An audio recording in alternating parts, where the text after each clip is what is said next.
বিসমিল্লাহির রহমানুর রহিম।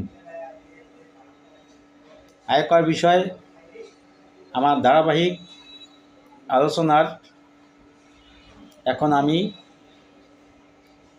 আলোচনা করব 12 নাম্বার প্রশ্ন।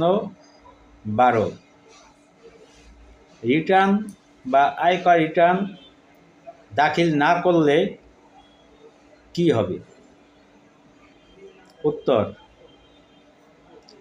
সরকার কর্তৃক কিছু ক্ষেত্রে রিটার্ন দাখিলের প্রমাণপত্র দাখিল করতে বাধ্যতামূলক করা হয়েছে।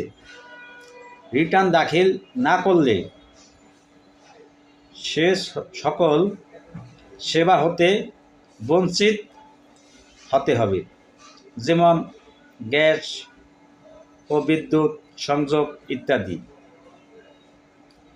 তাছাড়াও আয়কর আইনের 266 ধারা মোতাবেক উপকর কমিশনার জরিমানা আরোপ করতে পারবেন।